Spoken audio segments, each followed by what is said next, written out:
You're listening to the Huddle Up Podcast with Chad Jensen and Zack Kelberman. Join Broncos Country's deep divers at milehighhuddle.com and sound off. And now it's time to drop some knowledge.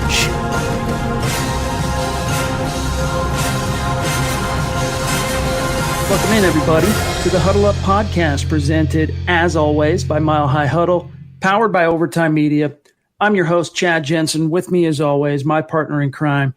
You know him. You love him. He is Zack Kelberman. Zack, interesting that Melvin Gordon, if the Denver Broncos indeed in the NFL are unable to play in front of fans this fall because of the word that shall go unmentioned on this podcast forevermore, at least for Melvin Gordon, it won't be anything new. He's been used to not playing in front of home crowd fans for a long, long time.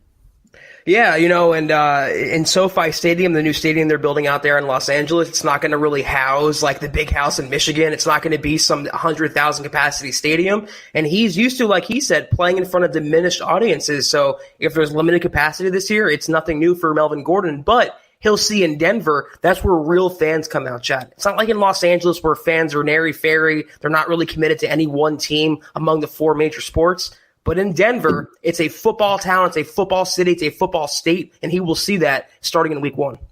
For those of you who missed it, he was on a chat with fellow former Wisconsin Badger Marcus Cromartie. Here's what he said really quick. This is just I think it's like a 30-second clip. It's maybe a little bit longer, but it's worth a watch. Check it out, you guys. Went to play at the new Raider Stadium, the new LA Stadium. How would it feel if you go into these games and there's no fans in the stadium? I know there's been a lot of talk about there being fanless games. Like, could you imagine playing in a football game with no fans or there being crowd noise pumped into the stadium? Bro, we didn't have fans anyway. Oh, oh man, Charger fans, they're not gonna like it. Yeah, we didn't have many Charger fans. I'm gonna be honest, we didn't have many Charger fans at the game. You know, much loyalty, love, but we ain't had many, so I'm not missing anything. So I ain't really missing so much. It was crazy because Pomps from the Steelers said that to his brother on Instagram on his little story, and I was like, bro, he not lying. Like, guys can't wait to play at the new. All right. Enough. It's true though. I mean, how I can think back to a time when it was Qualcomm Stadium. The height of the LaDainian Tomlinson, Phillip Rivers, Antonio Gates, Vincent Jackson era, when the Chargers were a double-digit win team for a good 4 or 5 year stretch, got to the AFC title game that one year, went 14-2 that year. There was a time when Qualcomm Stadium actually could put some butts in the seats, Zach, but as Gordon says, it's been a minute, and ever since they moved to LA especially, their attendance just went off a cliff.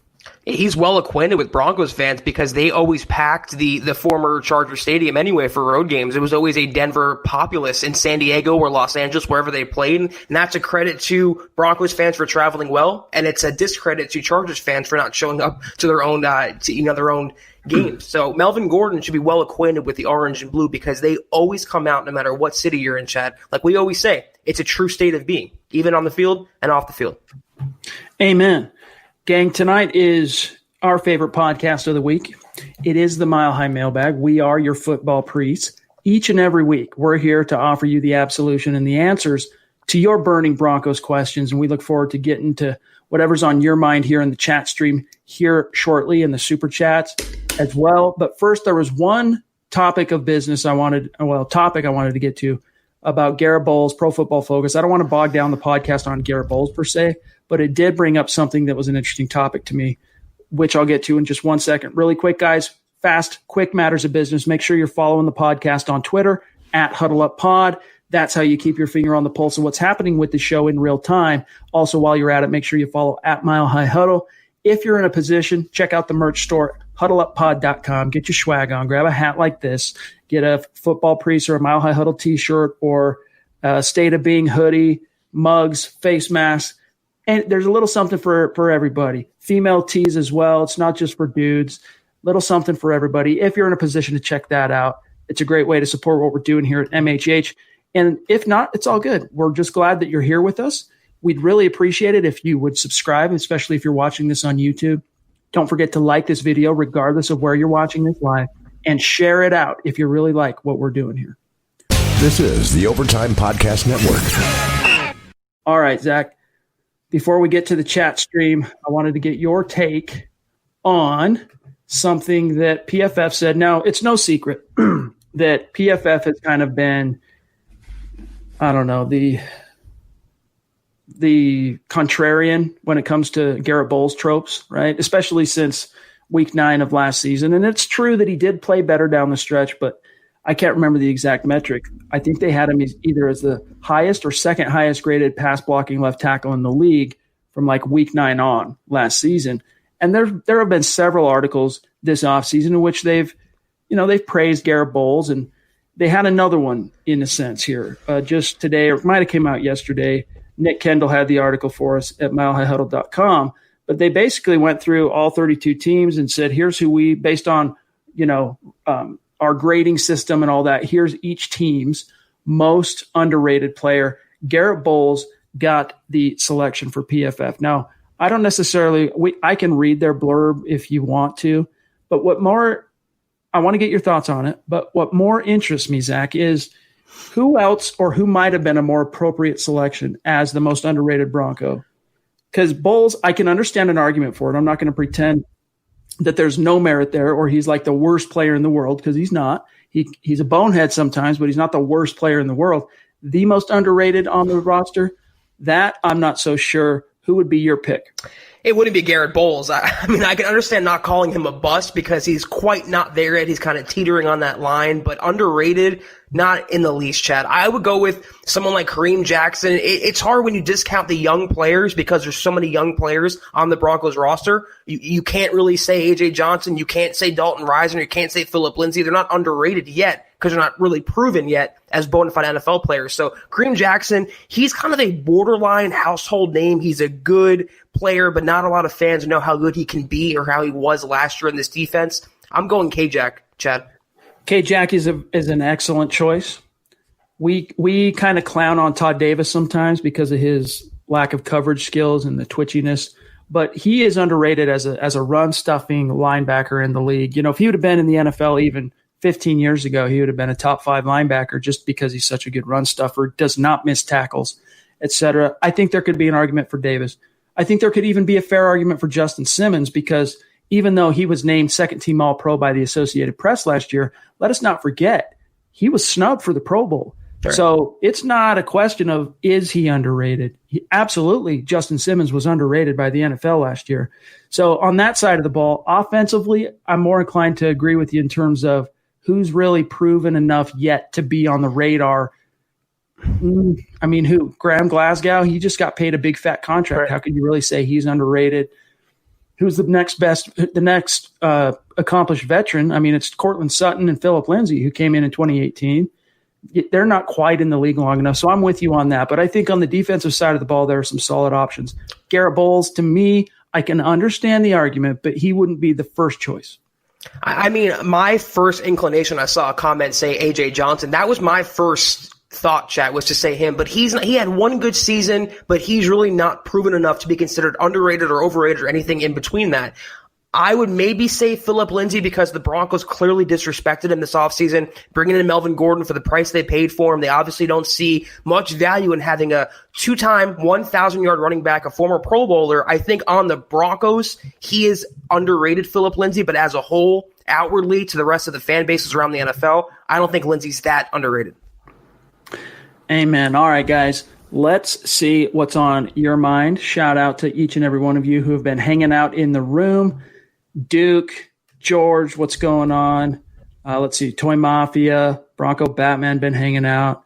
If I didn't name you, don't think we don't love you. We appreciate each and every one of you for being with us here tonight. Let's see what is on the minds of our awesome listeners. And it just did a jump, so let me just scroll up. All right, bear with me.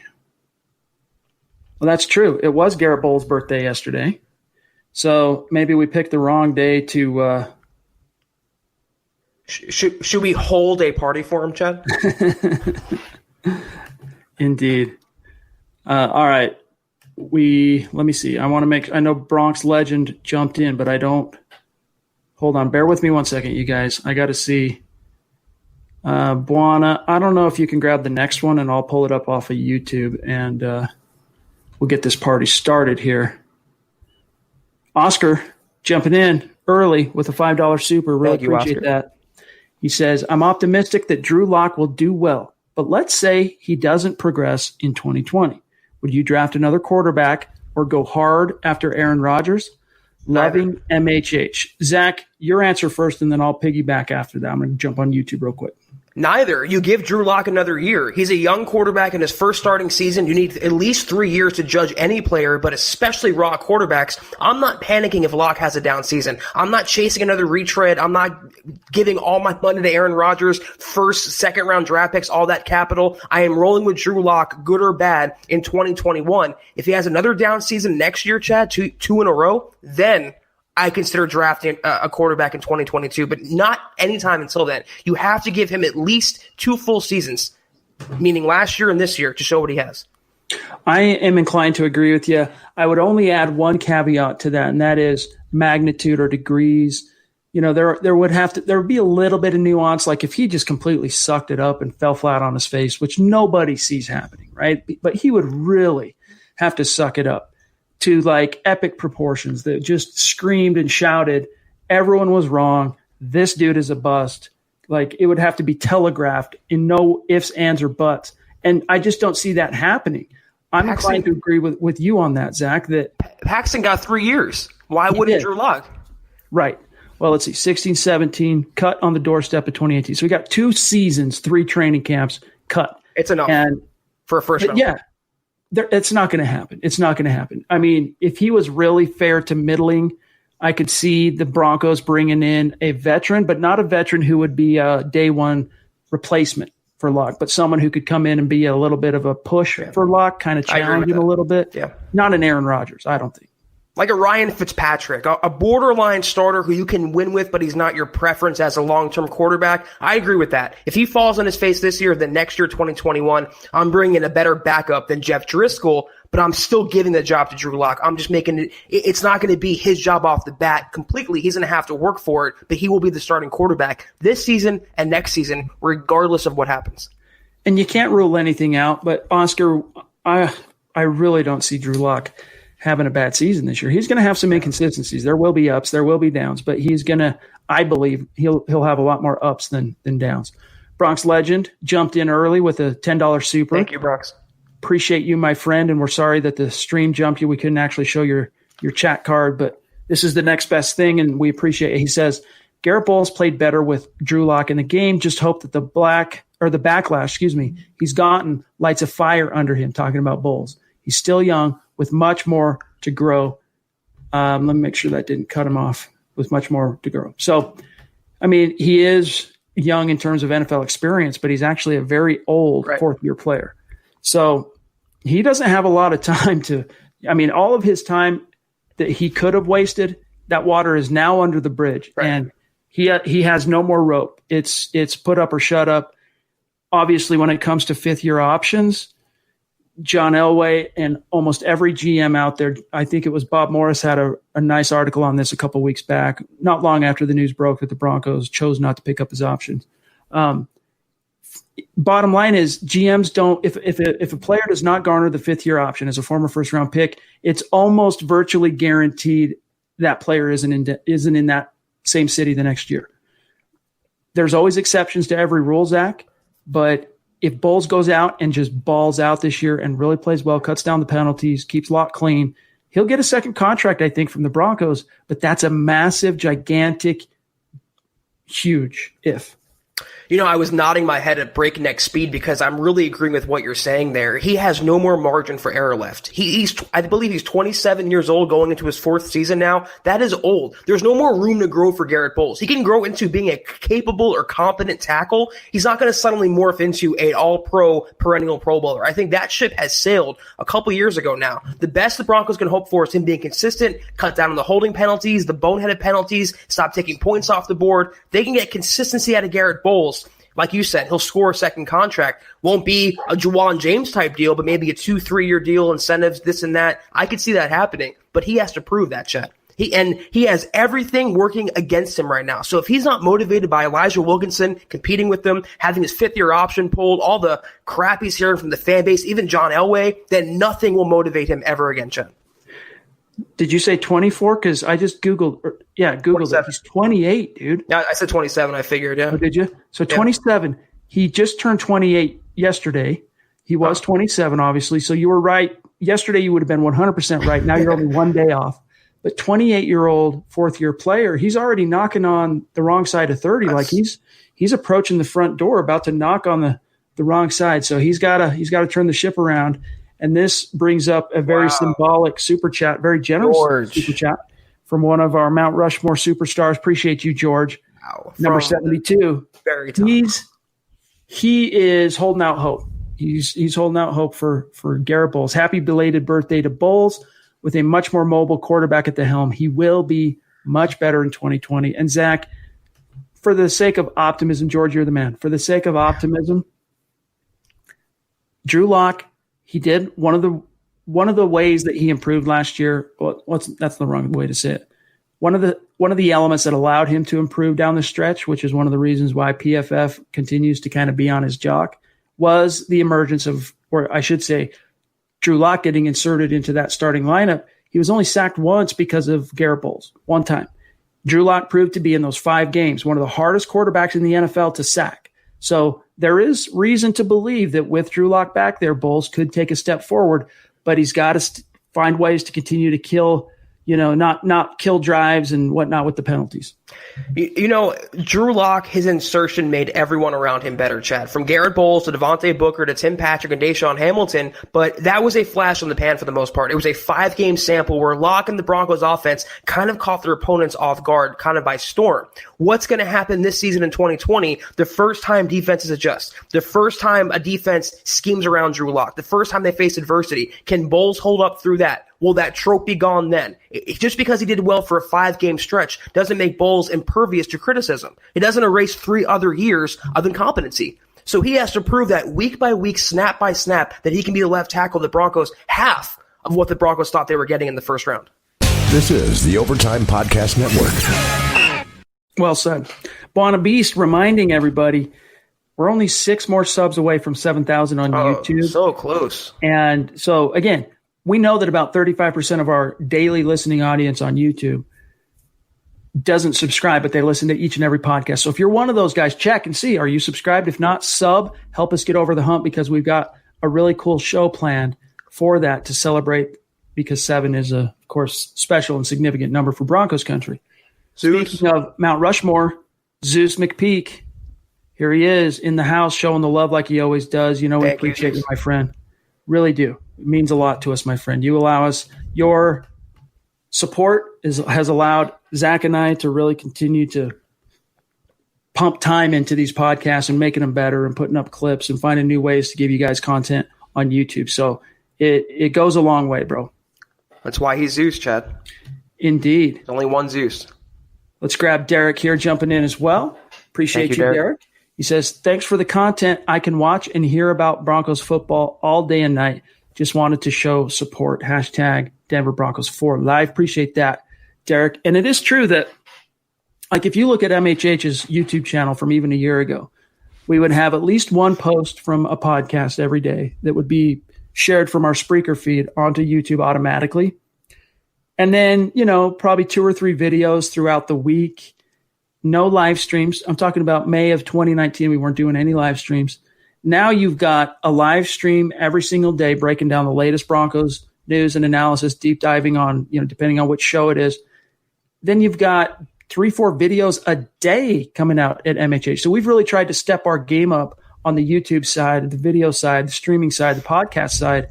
And it's due to the outpouring of support that we have received. So you guys are directly responsible for the onslaught of MHH Broncos content. And I can personally say it's so fun. For a living, Chad, we talk about and write about a game. We talk about football, which we talk about either way. It's a major hobby in both our lives. I mean, both of us have pretty much revolved our lives around football. We get a check for talking about football. We love to do it. It's not even work for me, like you were talking about, Chad. When you don't think of it as work, it's just fun. You like doing it. You look forward to doing it. And that's when it comes to Broncos football. I cannot get enough talking about it or writing about it. Wow, that's actually when I saw this, and I concur 100%, my brother. When I saw this from Kenneth, he says Glenn Milburn has the record 404 all-purpose yards in a single individual game. Do you think that record will ever be broken? I looked at that, and at first I was like, that seems kind of small. I know that's a big number, don't get me wrong, but all time? And I just Googled it, and sure enough, 404, the next biggest game was from Billy Cannon, 373, and then AP, Adrian Peterson, had a 361-yard rushing game. Wow. And Michael Lewis was up there too at number 4. So to your question, Kenneth, will it be broken? Maybe someday, but that's probably a record that's going to continue to stand for a while. Yeah, that's a lot of yards in one game. Even AD running for what was it, 360? What'd you say? 361, I want to say. That's a lot. 361. It's like 3 games worth of yards in one game. He was incredible in his prime, Chad. Worst player from Pickle Nick on our roster is Isaac Yadam, but as far as underrated, I believe that's Tim Patrick. So Patrick is a guy that is a little bit underrated in terms of, I don't know. I don't know if I can agree with that, Pickle Nick, to be honest with you. I just don't think he's established enough yet to really deserve a rating. He hasn't made himself a bona fide starter, first and foremost. He's a fringe guy now. I mean, the Broncos spoke loud and clear last year. They obviously had some high regard for Tim Patrick because they made him one of the 2 slots from IR that they activated alongside Drew Lock, right? Well, he was even activated before Drew Lock. They obviously needed him. They obviously had a high regard for Tim Patrick. But the way the offense finished, even with Drew Lock in there, the Broncos felt like they needed to go upgrade. So Tim Patrick, because he's not a incumbent starter or a shoo-in starter and he doesn't have a few more years, I'm not sure I would agree with that. But I do understand the point you're trying to make, Nick.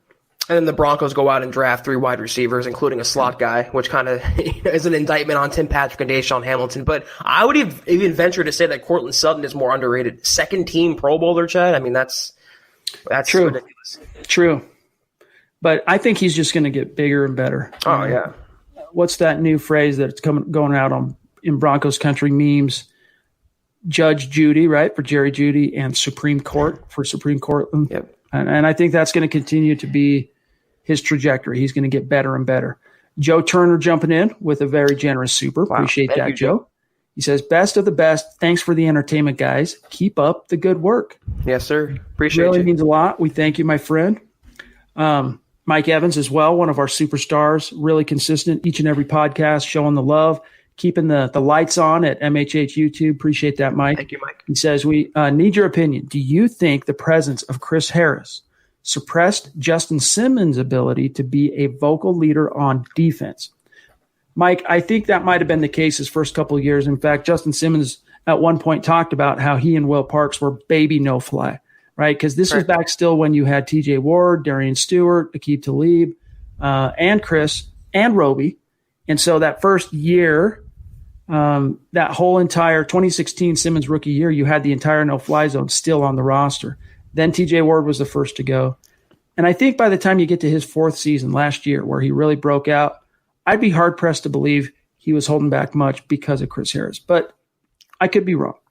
Leaders are going to lead regardless of who's around or what's going on. So I don't believe that Chris Harris is – I wasn't a big fan of Chris Harris Jr. toward the end, but I don't believe his presence hampered Justin Simmons' ability to lead. He's not so outspoken, Justin Simmons. He's not the biggest rah-rah mouthpiece like Derek Wolfe, but he is a quiet leader who leads by example with his play, and I believe he'll shine more now, especially with Harris out of the picture. But just him having the opportunity to be a staple of that secondary now, that's going to help him grow and be a better leader. Amen to that. Let's grab Eddie here. Jumping in, $7 super. Really appreciate that, Eddie. You've been very consistent on the streams lately, and we appreciate you, bro. He says, I'm glad to be watching live with my MHH fam. Almost at 7K, and y'all deserve it. Hashtag Denver Broncos for life. Hashtag praising the priest. That's awesome. That's a new hashtag. Appreciate that, though, Eddie, my friend. And it's all thanks to you guys. You guys are keeping it going, and we love you for it. All right, let's see here. From Timothy on YouTube. keep a balance between supers and non-supers as best we can. How are the signing of draft picks going? Hashtag state of being in the Viking ship hole. That's with a P of Minnesota. A lot going on in Minnesota right now. We don't need to talk about that necessarily on this podcast. So, but yeah, how are the draft picks? No one's been signed yet, to my knowledge, but that will happen probably as soon as, I would say, right as you're approaching training camp is typically when those Elway likes to get those deals done. And Judy, there could be, who knows, Zach, there might be a little bit of a bone to pick, but these slotted contracts for first round picks, I mean, even Drew Lock last year, he kind of had a little bit of a bone to pick because he wanted a little bit of that quarterback premium as a second round pick, but Elway stonewalled him and he showed up. That was coming from Lock's agent, of course, just trying to maximize and do what he should, representing his client. I think Jerry Jeudy will get his significant signing bonus as the number 15 overall pick, and everyone else will fall in a row like dominoes. Yeah, you made a good point, which is true. In this day and age, we don't really worry about holdouts or anything like that with the structured pay scale. The only thing is for third-round picks, there's usually a lag between signing them because they hold out for offset money or other guarantees in their contract. I don't know the literal language behind it for third-round picks. I just know traditionally it's how it's been, but I anticipate no problems going forward, Chad, for the rookie class. No, it'll be cool. Very nice pun. Thank you, James.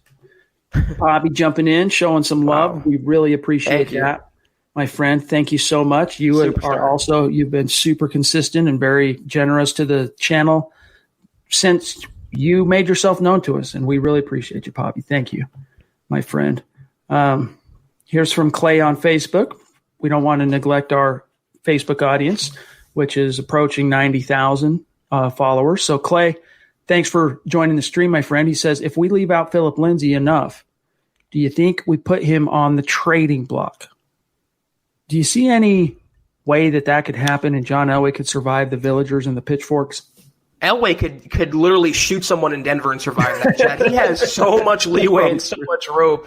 But you know what? You asked me 3 months ago. I would say that trading Philip Lindsay is never going to happen, but signing Melvin Gordon and giving him the money they did, I don't know. If Lindsay's kind of phased out this year, which I don't think he will be, and Melvin Gordon really takes hold of that workhorse job, you never know with Elway. He's impulsive, he's rash, and he doesn't really seem to love Lindsay like we do. By the way, guys, if you hear me sniffling and clearing my throat, my allergies are killing me right now, so just bear with me. Terry jumping in up in Canada, proving, as always, Broncos country is not a geographic location. It is a state of being. That's right. Thank you, Terry. He's just showing some love, and we love you back, Terry. We love you. T-Dog. That's what we'll call you, dude. T-Dog from the Great White North. Do you remember Drill Bit Taylor? It's a good movie. The kid's name, the chubby kid, his name is Ryan, but he wants to be a rapper. Our dog just doesn't quite roll off the tongue the way T-Dog does, so that's what he goes with. Anyway, here's Tony on YouTube. He says, if Bolles has a Pro Bowl season and earns an extension, how much and for how long? Love from Spokane, Washington. Hashtag state of being. Very cool. Tony, appreciate you. If he balls out, he'll get I don't know. If he depends on how hard he balls out, like if he just plays at a medium competent level, like if he plays the way he played down the stretch last year and it's a penalty, every other game type thing, or even 2 penalties per quarter of the season or something. If he keeps it 10 penalties and under for the entire season and plays like he did down the stretch, I think you're going to see him get seriously paid. Now, I'd have to pull up Spot Track, and I guess we can do that if you want to look at what the highest paid left tackle contracts are. But he would be pushing for something like that. Elway might be able to get him to take a team discount, but I don't know. It's hard to say.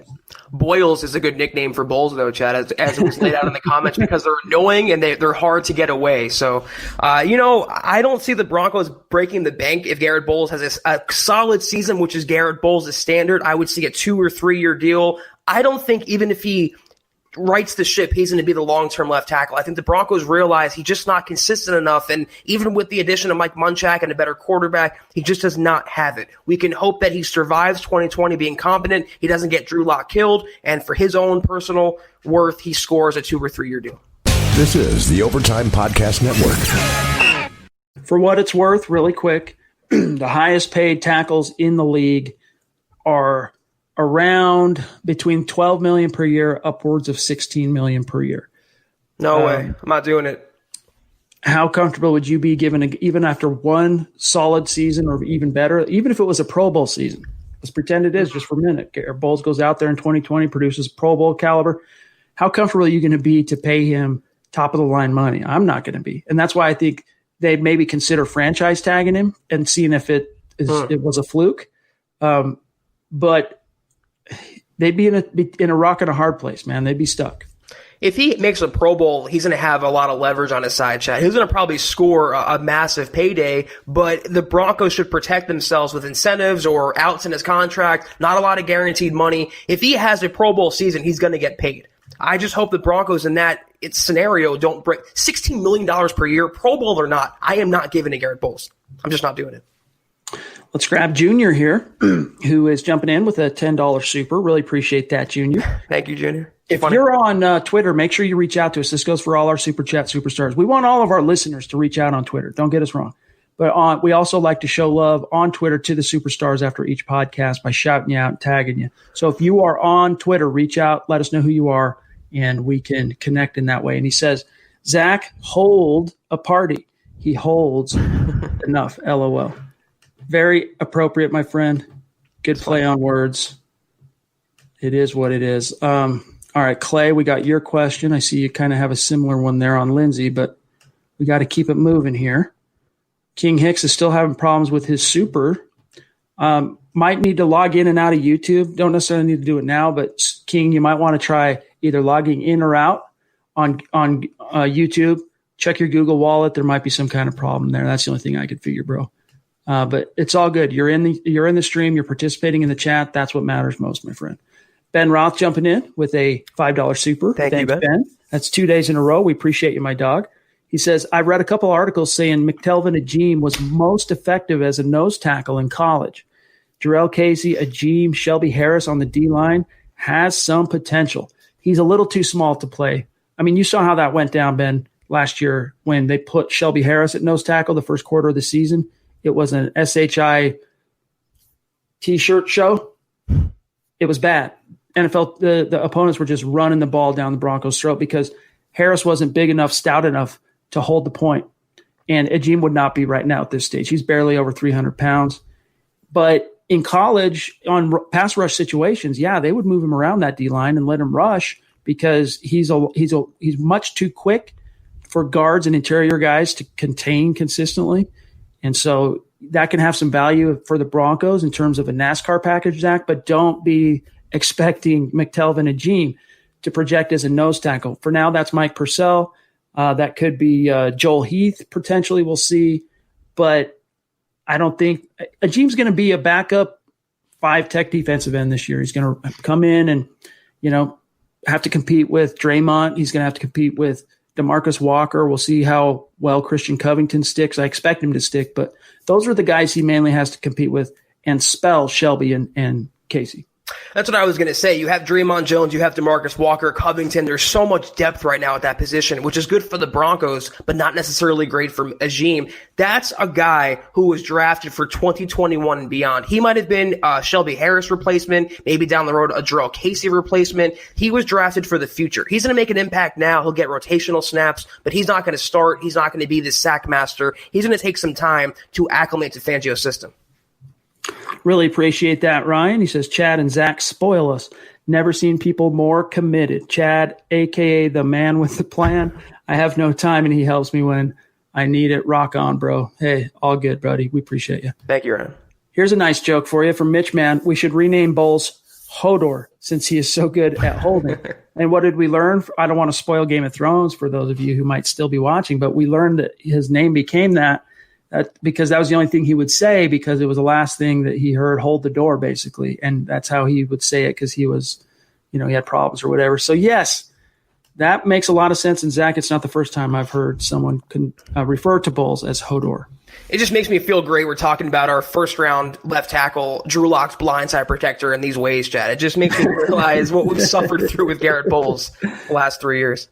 Aiden wants to know, how do you guys feel about CBS Sports Broncos record prediction? I haven't seen it. Have you seen it? Mm-hmm. I don't even know what it is. Tell us what it is, Aiden. Circle back in this chat stream and we will happily tell you how we feel about it.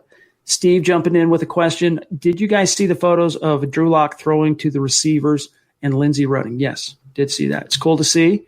Lock is definitely doing what he can now that he's back in the Mile High City to start forging some chemistry with his guys and get out there and throw the rock. I don't think any of the rookies quite yet, though, have made it to Denver. So that hasn't been able to happen yet as far as Jerry Jeudy, KJ Hamler. Albert O, won't take long for he and Locke to get back on the same page. All right, let's see. Oops, do that again, Buana. Sorry, we hit it at the exact same time. Jeff, yo, still have family visiting, but just wanted to pop in and say hi.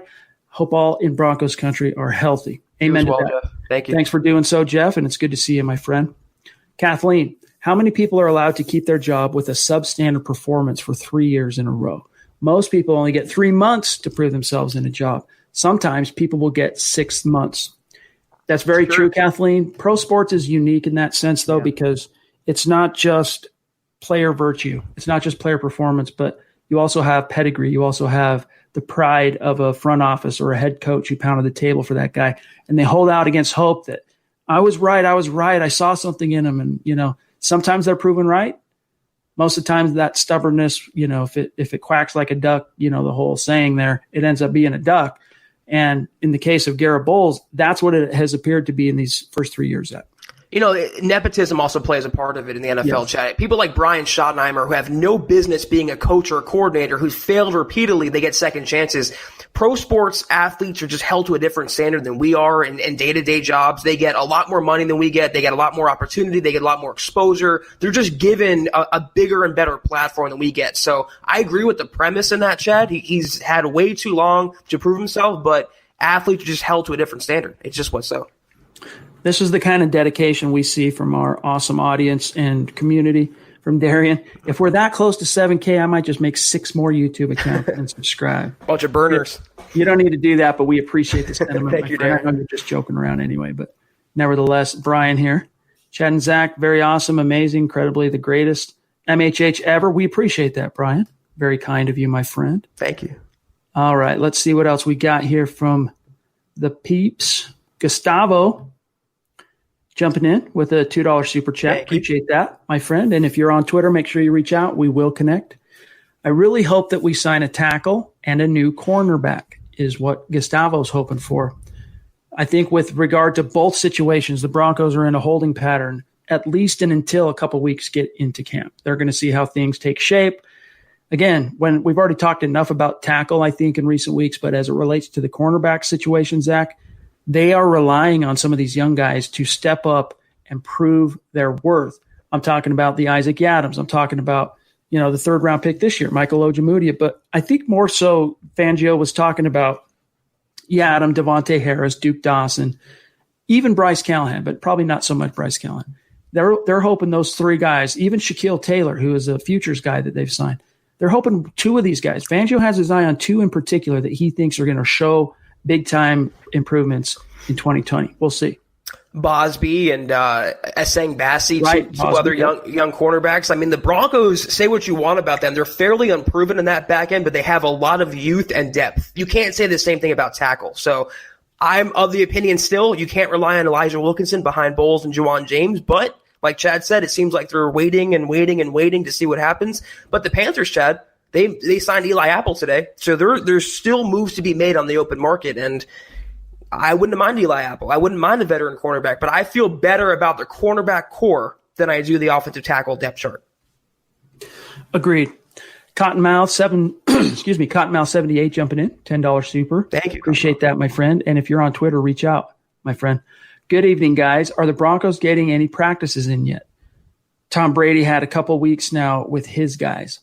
FYTB, by the way, is what he actually put in. We all know what this means. Appreciate that, my friend. Just friendly get-together throwing session since Drew Lock has been back in Denver for now about 10 days, approaching the 2-week point this weekend, I believe. And so no players and coaches, in case you missed it, have been allowed yet to return to facilities across the NFL. That is expected to change as soon as the first week of June. It could happen. Now, There's no reports necessarily that I'm aware of yet guaranteeing that or saying that this is what's going to happen. But basically, they've been waiting for a few other dominoes in states to fall, including New Jersey. They were waiting for California. They were waiting for New York, even though, as you mentioned, Zach, neither the Giants nor the Jets practice in New York. The Buffalo Bills do. So all these different states, if one state, Colorado, for example, is allowing certain businesses to open up, and as long as certain safety guidelines are in place, employees can come back in the building.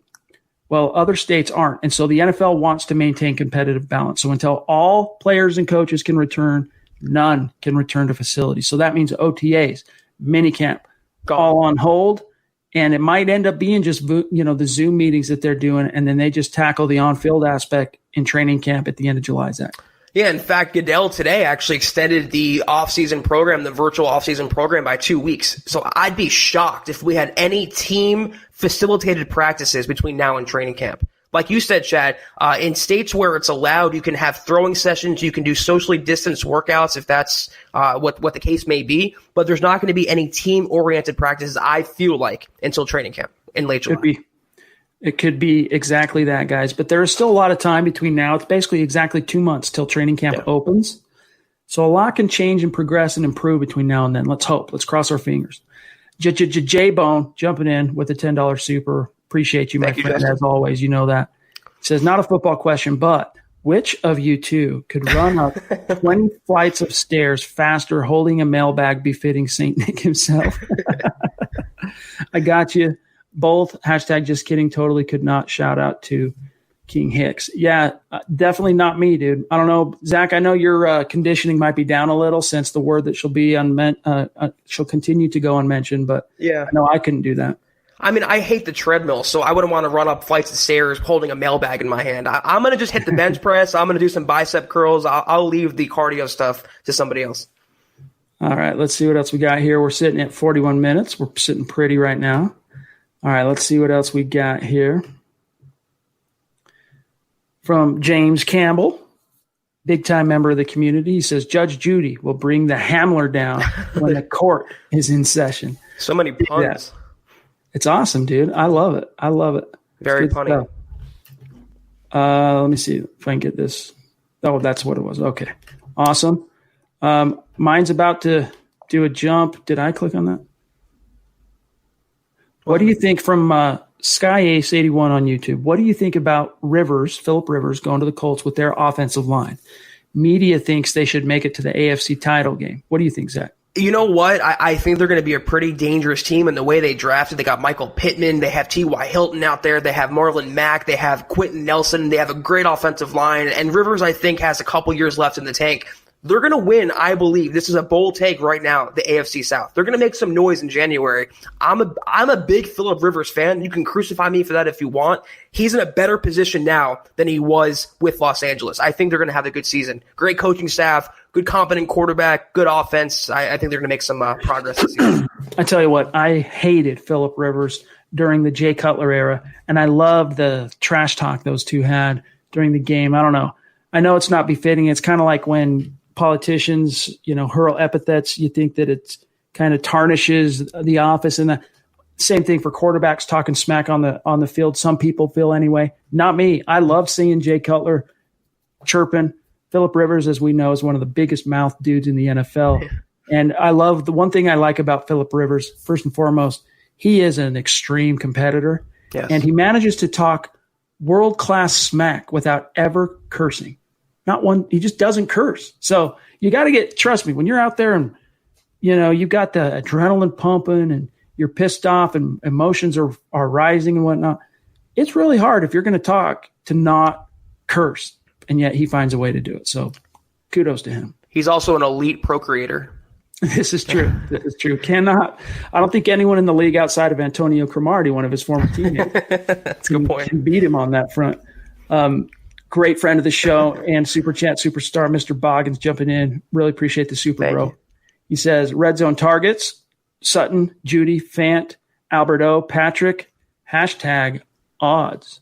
Yeah, that's some serious red zone ability for Drew Lock. And it's just going to be really cool. Eric Trickle had that video and article on, just how creative can Pat Shurmur get, and how creative he gets is going to probably determine quite a lot about how this season goes for the offense.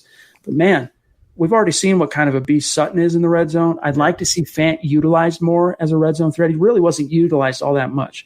The Houston game, he was able to catch a red zone touchdown, but all his two other scores of that season came from him breaking, short receptions into long gains and a touchdown, including the Browns game. And what was the other one? I want to say maybe the Titans game, but I could be misremembering that. But nevertheless, Mr. Boggins, your point is not lost on this. Yeah, Sutton is Sutton. He's going to get his, and I think that the second biggest beneficiary will be Noah Fant. Everyone's going to be involved, but I think Fant and Sutton will cash out the most in the red zone. But don't discount, as much as I really don't like the addition too much, is Melvin Gordon. He's going to be the workhorse. He's going to get the early down carries, and they signed him for his receiving ability. So in the red zone, he can come in handy as well. Robert jumping in on YouTube to ask, do you think the wide receiver 4 will ball out, considering the first 3, Judy, Sutton, and Hamler, will have all eyes on them with Fant? No, I think more often than not, you're going to see that 4th receiver be a running back out of the backfield. Yeah. So you're going to see Judy, Sutton, Hamler, or Judy, Sutton, Hamilton catching a lot of passes along with Fant. But also, as Zach just said, I mean, Gordon and Lindsey are going to get a lot of carries. They're going to try and take some pressure off Locke by pounding the ball with that interior offensive line they've got now. And out of the backfield, you're going to see Gordon especially utilized as a receiver.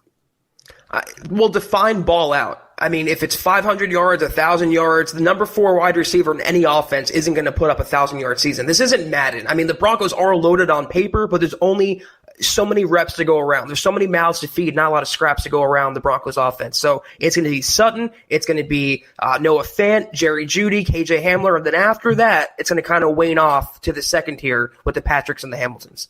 Yep, keep the expectations in check, everybody. King Hicks says, because I love this community, keep it going and growing. Hashtag MHH family, Broncos World, smash the like button and subscribe. Road to 7K, I do it for the culture. Gets me pumped up. Yeah, dude, I'm ready to run through a wall, my friend. Let's eat a snack. Indeed. All right, let me see what we got here. A lot of people reminding everybody, hit the like button. We love seeing it. Everyone taking ownership and contributing. We really appreciate that. Hit that like button. Brian wants to know, with the drafting of Alberto, does anyone have buyer's remorse on the signing of Nick Van Nett to a 2-year deal? Would rather have a cheaper Andrew Beck. I've had buyer's remorse on Nick Van Nett since the day it was made, since the deal was signed. Honestly, and it's similar to the Gordon deal in that it's not so much a knock on the player, but just in that particular case, it's a different dynamic than the one with Gordon. In that case, you're paying a guy to come into a position in which it's a logjam. Maybe you can't quite call it an embarrassment of riches, because so many of them are unproven guys who have kind of failed to maybe meet expectations. But can you really say that about Troy Fumagalli, who was injured his whole rookie year? Last year was the first time you really got to see him on the field. Everything I saw from Andrew Beck was encouraging last year. He just joined the team on the doorstep of the season as a waiver pickup. Jake Butt, we'll see. No one's counting on him to make an impact, but he's going to be there to compete.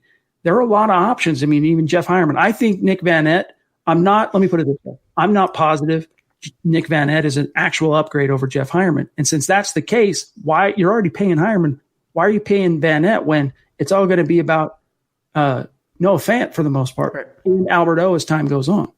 I can't even compare this to Gordon. I mean, you're talking about the contracts, which I understand, but at least Melvin Gordon, the Broncos think they're upgrading the backfield by signing him over and playing him over Phillip Lindsay. What does Van Nett bring to the table that, like you said, a Fumagalli, a Hireman, a Noah Fant, Andrew Beck, Austin Fort, what couldn't they do? Why give that guaranteed money out when you could just draft? There's a billion blocking tight ends every draft class. Just draft a guy. I hated that signing then, and I hate it now, Chad. I do not understand it. Excuse me. Tucker wants to know on YouTube, do you guys think the number 30 should be retired? My opinion, first and foremost, Lindsey got permission from Terrell Davis, to rock 30, even though 30 is not retired. But because he was a running back and because he grew up a Broncos fan and had an appreciation and respect for the history of the number 30, thanks to Terrell Davis, he got permission in person from Davis to rock it. My personal opinion on the retiring of numbers, Zach, is it should be extremely selective. Right. Just because the guy's in the hall doesn't mean you retire his number. And it needs to be guys who changed the destiny of the franchise. 100%. Yeah. John Elway, his number deserves to be retired. Frank Tripucka, I don't really think his number deserves to be retired as someone who knows the history of the Denver Broncos. He had a role to play. He helped get the ball rolling. I don't think it should be retired. So to answer your question, EDOT, my answer is no.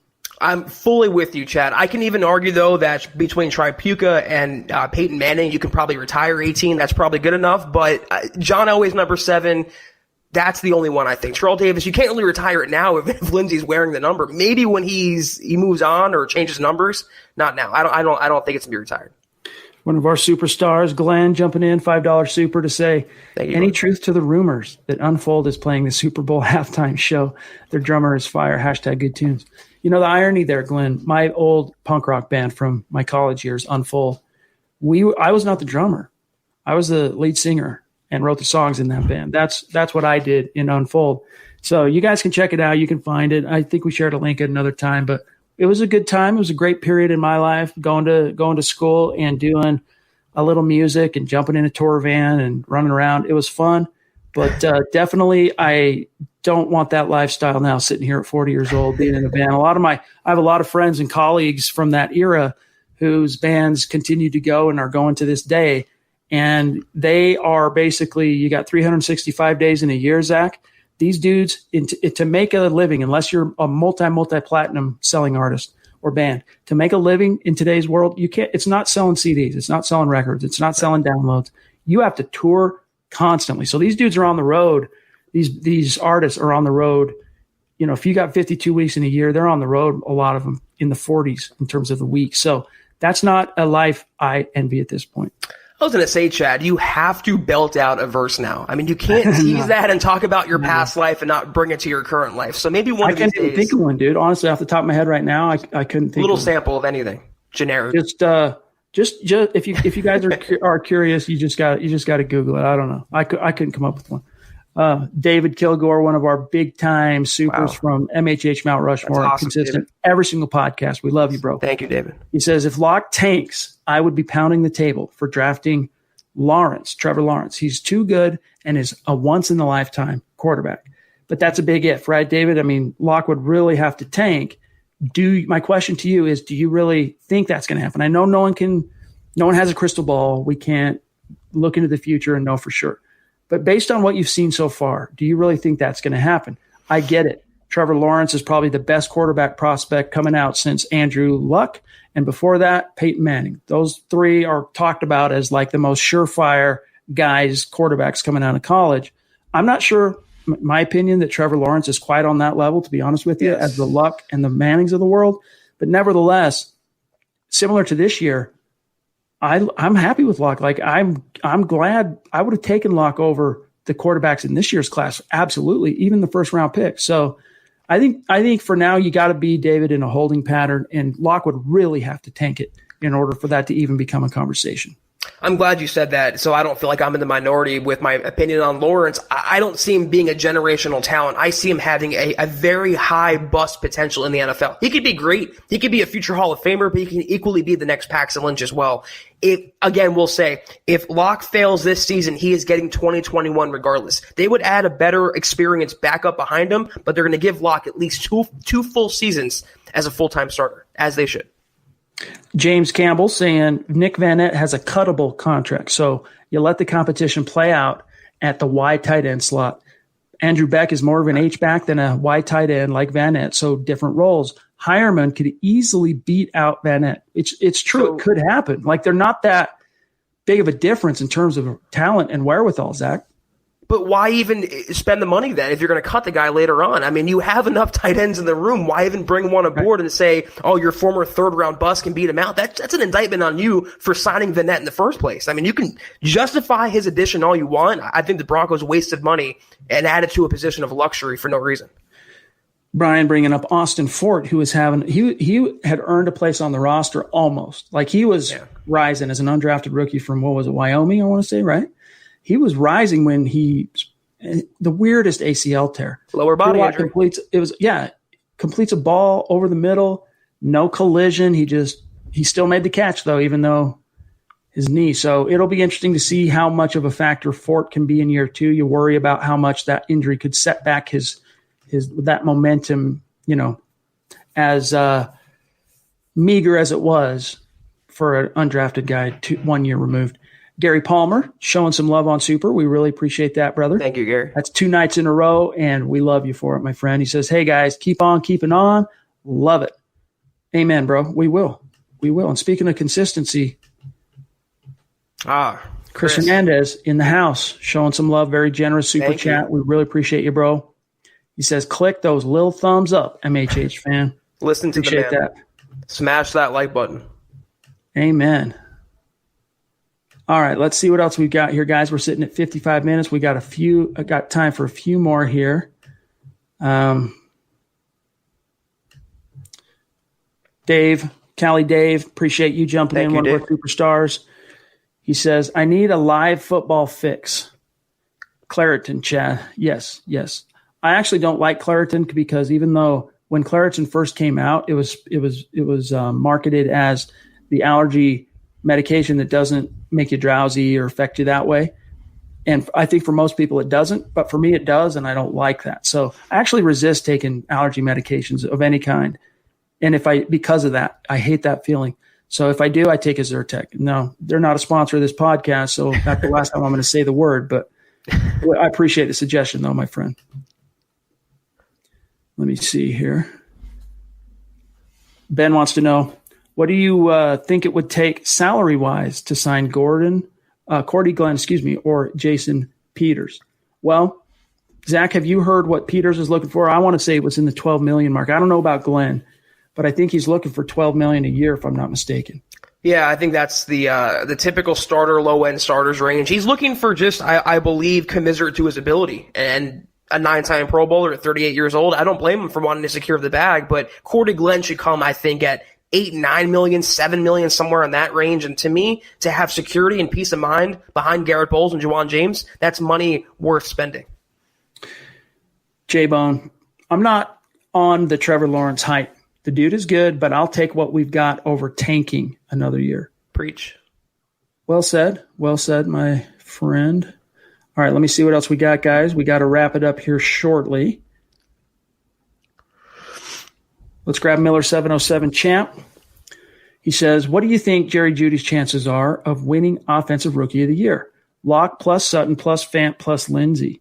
I say his chances are really good. I think he has a good shot at it too, to be honest with you, like a better than average. I know there's an over-under on it, or not an over-under. I know there's some juice on it in terms of the odds makers out there in Vegas. He's not only a first-round pick, but he's going to a team in which he's perceived to be a shoe-in starter and with a quarterback and an offense on the rise. So it wouldn't surprise me to see him come out. I know the over-under on his receiving yards as a rookie right now is 872, I want to say off the top of my head. Pretty sure that's correct. I took the over, slightly over. If he does, he might end up breaking Eddie Royal's all-time record for a rookie receiving season, which happened in 2008. So we'll see, Zach. What's your answer for Miller? Well, when I wrote about CeeDee Lamb, I noticed that Jerry Jeudy had the 5th best odds of any offensive rookie of winning O'Roy this year. And it's more than CeeDee Lamb. It's more than Henry Ruggs. He is the best receiver possibility to win O'Roy. And it could happen, but I think it's only going to happen if it's the year of Drew Lock. If he throws for 4,500 yards and he disperses the ball to different receivers, then Jerry Jeudy should capitalize. But it's going to take 1,200, 1,300 yards, 10 touchdowns, somewhere in that range. And when you have so many weapons, including Courtland Sutton, is that really a possibility? Is it really plausible? Well said. Jordan rocking the MHH mask like a boss. Appreciate the question too, my friend. He says, so is this the year that Garett Bolles finally turns it around? Zach, if you had to bet money on it right now, what would you say? What would you do? I guess it would be define and turn around. Is it be consistent? Is it be average? Is it be a Pro Bowler? Is it live up to being a first-round draft pick? I think he can be consistent, Chad. He can be capable, average to above average. He can cut down a lot of his penalties and boneheaded play. I just don't ever see Garett Bolles in the Pro Bowl. That's just my opinion. Indeed. It's I think he has the athletic talent that NFL teams can go gaga over, but he just lacks it between the ears up to this point. So can't teach what it. We got from Kenneth here, guys. Last one, and then we're going to get out of here for tonight. He says, adding Graham Glasgow, Lloyd Cushenberry, and already having Reisner, I think the Broncos have a chance to challenge Mike Anderson and Tatum Bell, almost getting 2,000-yard rushers. That would be rad. What was that, the 2005 season, if I'm not mistaken?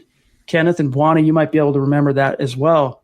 One of them got over 1,000, and I want to say it was Anderson, and Tatum Bell that year came just shy, but it might have been the other way around. That was a dynamic two-headed rushing attack behind Jake Plummer, helped lead the Broncos all the way to the AFC title game in which they were favored. They should have won that game, had the worst game of the Jake Plummer era. He just played terribly, unfortunately. And the Steelers upset the Broncos at Mile High and went on to win the Super Bowl. Zach, if the Broncos take care of business in that game, Jay Cutler doesn't get drafted in the first round the next year, and they probably beat the Seattle Seahawks in that Super Bowl with Alexander and Matt Hasselbeck. It's crazy how things work out that way. In terms of the question, though, I can see both players having 1,000 scrimmage yards. I just don't see both having 1,000 rushing yards. That would be just not what Shermer dictates in this offense, a very pass-happy offense with Drew Lock. They're going to run the ball a lot, but it would be a remarkable effort to see both go over 1,000 rushing yards, not just total yards. All right, guys. We appreciate you joining us tonight, capping off another great week for the Huddle Up podcast. Buana Beast reminding everybody, hey, leave a like, subscribe, comment, head to milehighhuddle.com and huddleup.com for merch.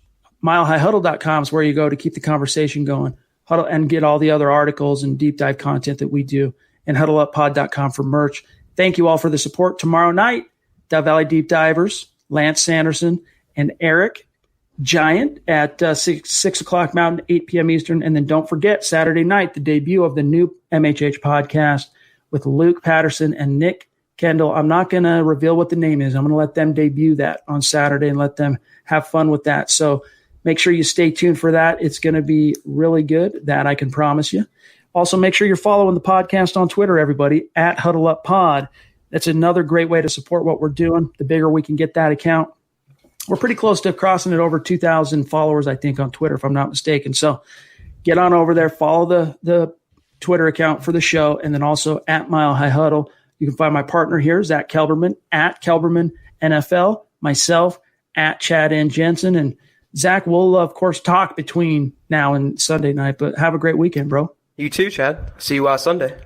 All right, gang. Thanks again for joining us. A mile high salute to our Super Chat superstars. We love you.